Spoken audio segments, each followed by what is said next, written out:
Welcome back. Today we're going to discuss Chapter 1, Lesson 6, Solving for a Variable.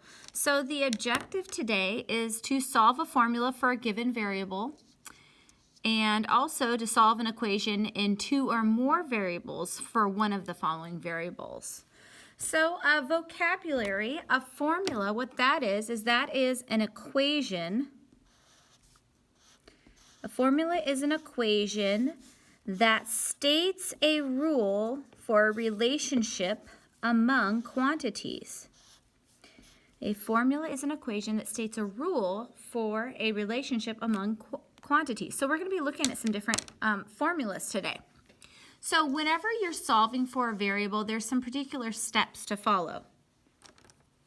So, solving for a variable. All right, step one, what you want to do is you want to locate the variable in which you're trying to solve for.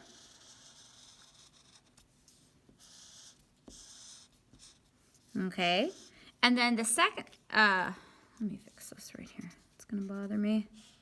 All right, there it's a little better. Okay, and then once you find that variable that you're trying to solve for, what you're going to do is step 2, which is basically using inverse operations to isolate that variable. And that's what we're going to be doing today, solving for variables and using inverse operations to isolate the variables. So let's look at example 1. It says solving for a variable. We have this formula here. The formula for a Fahrenheit temperature in terms of degrees Celsius is Fahrenheit equals 9/5 times Celsius plus 32. Now what we need to do is we need to solve for C. C is located right here. And this is a formula. This is a rule that shows a relationship among Fahrenheit and Celsius as far as converting between Fahrenheit and Celsius. So right now it's solved for Fahrenheit, but what we want to do is we want to solve it for Celsius. So we need to, step 1, locate the variable, and then use inverse operations to get C by itself. So I'm just going to go ahead and rewrite this equation here. F equals 9/5 C plus 32. We're trying to get C by itself. So this is basically just a two-step operation. We need to get rid of this bit on the side here by using inverse operation. So it's a positive 36. So we're going to do the inverse, which would be negative 32 to both sides. What we're left with is F minus 32 equals 9/5 C. All right. Now, we're just trying to get C by itself. Now, remember when there's ever a fraction multiplied by a variable, what we do to get to isolate the variable is we multiply by the reciprocal. Now, I didn't leave too much room for myself, so I'm gonna have to be very careful about this. So I'm gonna multiply by the reciprocal. So 5/9 like that, and little dot to both sides. Now I have to multiply that 5/9 to this whole thing, so I need to put that in parentheses, and it's gonna look like that. Okay. All of these things are going to cancel out and all become 1. 1 times C is C. So we end up with 5/9 times the quantity F minus 32.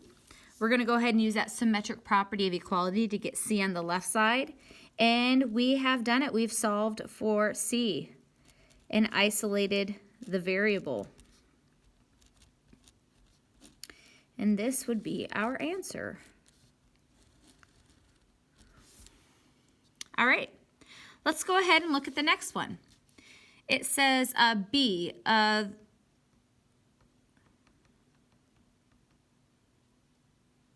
It says an object's final velocity F is F equals I minus gt, where I is the object's initial velocity, g is the acceleration due to gravity, and t is time.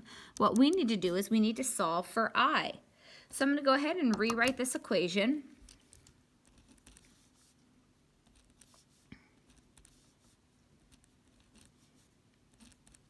Okay, and we need to get I by itself, so we're going to go ahead and find that variable. The variable is right here. That is I. And we are going to use inverse operations, so we need to get rid of this, right? So right now it's related, GT is related to I through subtraction. So we're going to do the inverse operation of subtraction, which would mean to add a positive GT to both sides. So we'd end up with F plus GT equals I.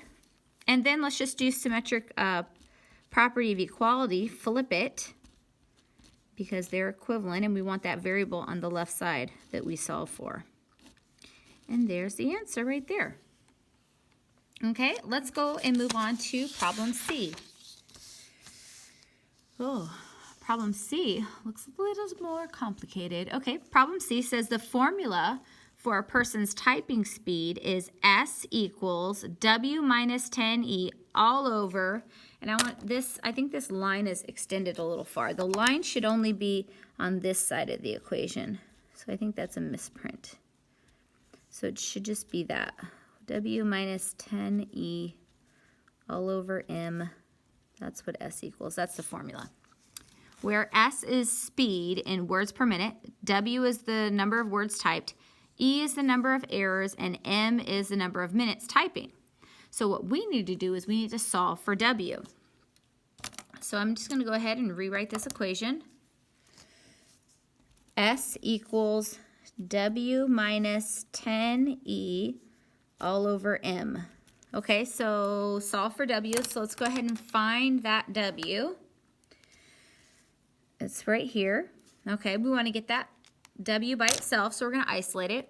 Right now, this entire thing is being divided by M, so what we need to do is we need to get rid of that. So what is the inverse operation of division? Right, it's multiplication. So we're going to multiply both sides by M. That leaves us with MS on this side and W minus 10E on this side. We're trying to get W by itself. So we need to get rid of this negative 10E. We want to say, well, how is that related to W? It's related through subtraction. So we're going to do the inverse of operation of subtraction, which would just be to add to both sides. So we end up with MS plus 10E is equal to W. And then I'm going to go ahead and use that symmetric property of equality to just flip it, because when you flip it, it just means the same thing. And there you go. There's our answer. All right. That's it for example 1. I'll see you in a bit for example 2.